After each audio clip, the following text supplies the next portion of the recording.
Hello dear students, आज का video है आईआईटी जैम 2022 के सोल्यूशन के ऊपर। थोड़े एडवांस्ड क्वेश्चंस थे इस बार, तो इसको as easy as possible way में करेंगे। एट अ टेम्परेचर एक दिया हुआ है T and beta and K depends on the volume expansivity and isothermal compressibility of a gas respectively। तो अभी ये दोनों एक्सप्रेशंस निकाल दें। अच्छा, यहाँ पर अच्छा एक सवाल जो आ सकता है, ये साइन क्या है सर? ये है काप्पा। ठीक है, सो वॉल्यूम एक्सपेंसिविटी को हम लोग लेंगे 1/v del V del T. Okay, and isothermal compressibility जो काप्पा से रिप्रेजेंटेड है होगा 1 - v del P of T.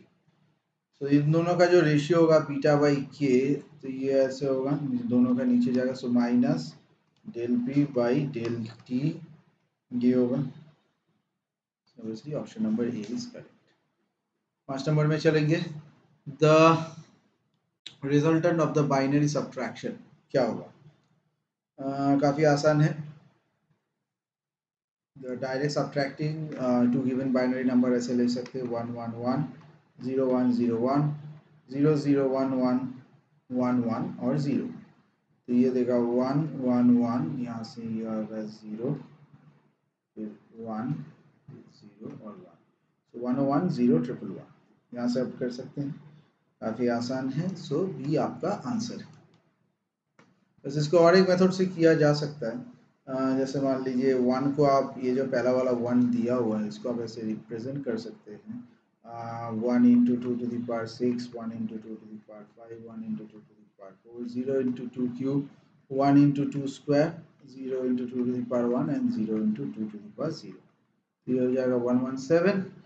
और फिर इसको भी इसी तरीके से लेंगे, 0 वाले पार्ट को अगर छोड़ देंगे, सो 1 × 2 to the power 4 तक जाएगा, 0 × 2 क्यूब, फिर 1 × 2 स्क्वायर, 1 × 2, तो यहाँ आ जाएगा 30। तो अगर इन लोगों को सब्ट्रैक्ट करेंगे तो आ जाएगा 87। On converting this thing into a number that will also give you this. इस तरीके से भी इसको किया जा सकता है। 6 नंबर पे चलेंगे। Consider the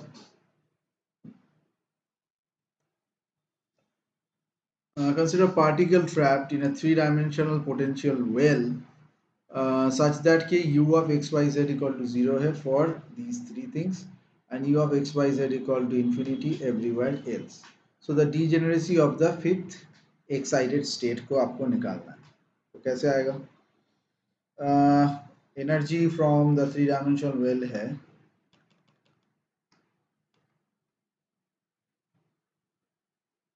u equal to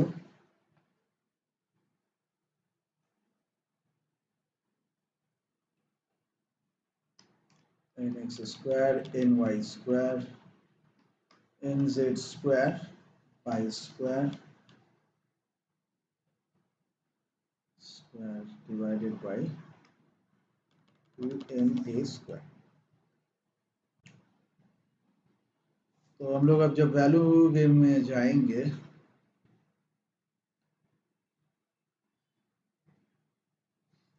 so for ground state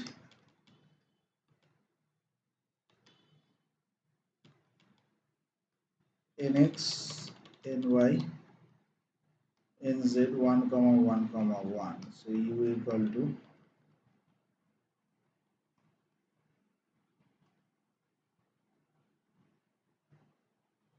two ma square, so 2ma square।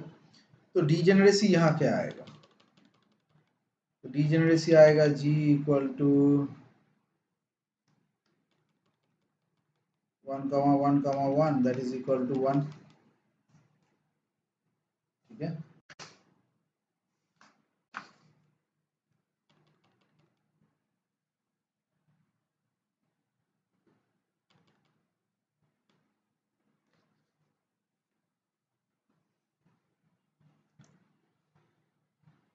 तो ये जो फर्स्ट एक्साइटेड स्टेट में जो रहेगा, so that is N X N Y N Z, ये हो गया। सो ये हम लोगों को देगा 1 2 और 1, या फिर 2 1 1 का कॉम्बिनेशन होगा, और या फिर 1 1 2 का कॉम्बिनेशन होगा। सो यू को इसी तरीके से लेंगे 1 square plus 2 square plus 1 square and square 2m a square, so 6 pi square a square by 2m a square. So therefore अगर डीजेनरेसी होता है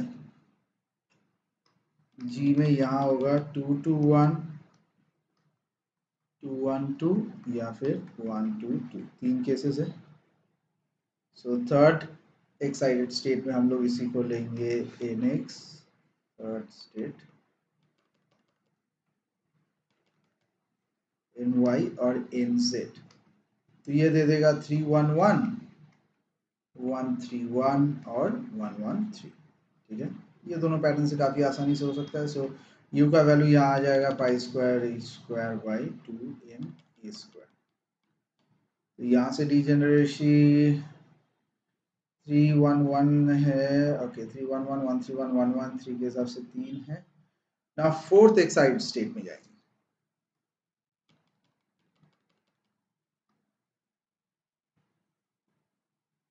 सो this is N X N Y N Z, ये हम लोग का आसान है 2 2 2, ओके। सो यू होगा 2 square 2 square 2 square and pi square divided by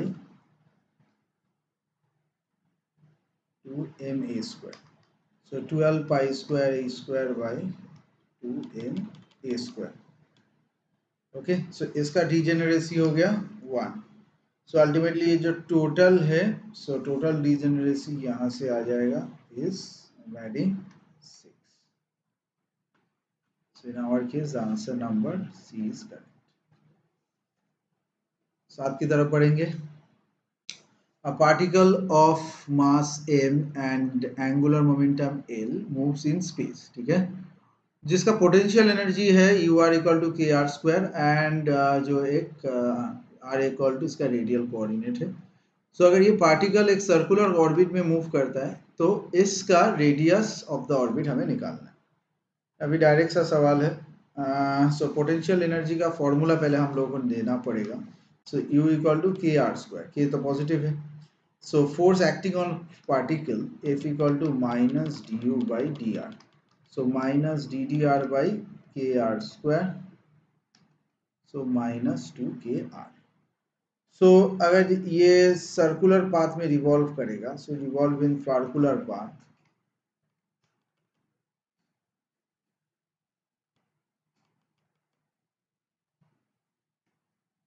The necessary centripetal force of the particle is provided by the magnitude of F.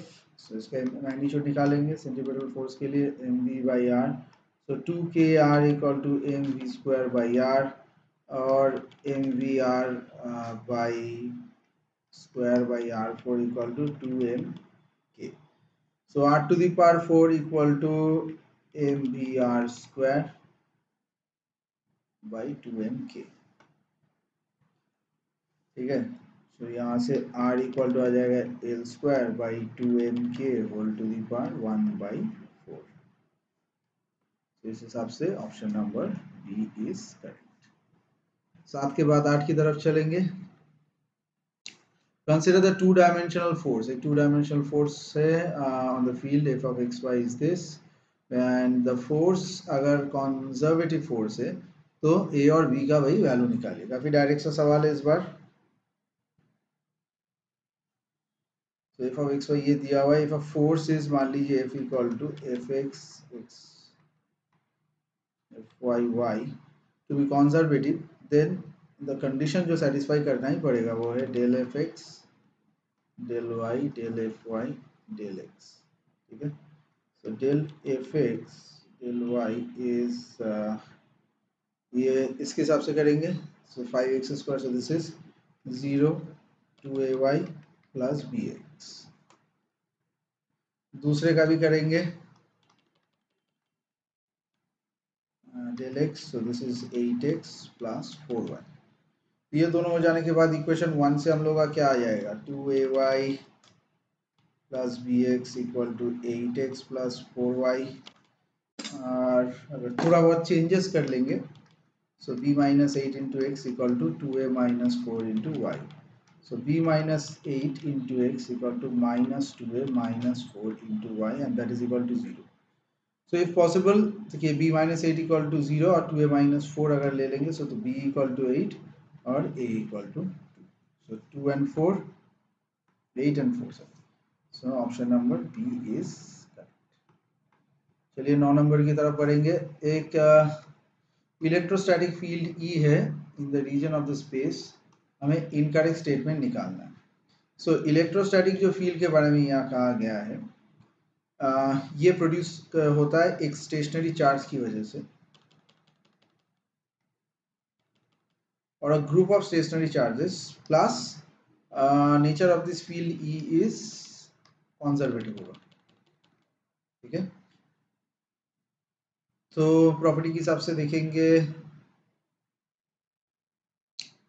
तो पहला है, अगर हम लोग मानेंगे charge particle moved in a field along a close path, अगर ये close path में जाता है सो रीजन इज 0, ये सही है. ठीक है, because initial and final positions are same, initial and final position are same, ये सही है. The curl of E is 0, the curl of the electrostatic field ये होता है. ठीक है, so it's always 0 and as it's a solenoidal field, ये भी सही है. सी की तरफ जाएंगे, the field can be expressed as the gradient of the scalar potential. Gradient of the scalar potential वही ऐसा लिख सकते हैं, minus this into v. So v is the potential, so this equal to del x into I del j into del y k z. ठीक है, ये भी सही है. लास्ट वाला है, the potential difference between any, कोई भी दो पॉइंट के बीच में जो पोटेंशियल डिफरेंसेस होता है इज ऑलवेज नॉन जीरो. सो यहाँ जीरो दिया है, सो ये वही रॉन्ग है और यही आंसर है डी. तो चलिए आगे बढ़ते हैं 10 नंबर की तरफ. ये चारों ऑप्शंस में से which of the following figures intensity distribution of Fraunhofer diffraction due to single slit कौन रिप्रेजेंट करता है. यहाँ पर x का मतलब है distance from the centre and the centre fringe and I denotes the intensity. तो इंटेंसिटी पोटेंशियल मैक्सिमाइज अगर I 0 लेते हैं, सो द डिफ्रैक्शन फ्रिंज होगा तो decreasing width and decreasing intensity. Okay, width and intensity दोनों ही डिक्रीजिंग. ठीक है, so in general for any distance x from the center of the fringe, the intensity is given I of x equal to I0 sin alpha by alpha square. ठीक है, so वहां पर alpha का value क्या है, pi A X by lambda D. d is the distance of the screen from the slit, so the variation I of x को अगर हम लोग ऐसे लेंगे तो ये कुछ इस तरीके से आएगा. ये होगा सही. So this is I0 slash 22, I0 22, this is I0 61, this is also. So C is the correct answer.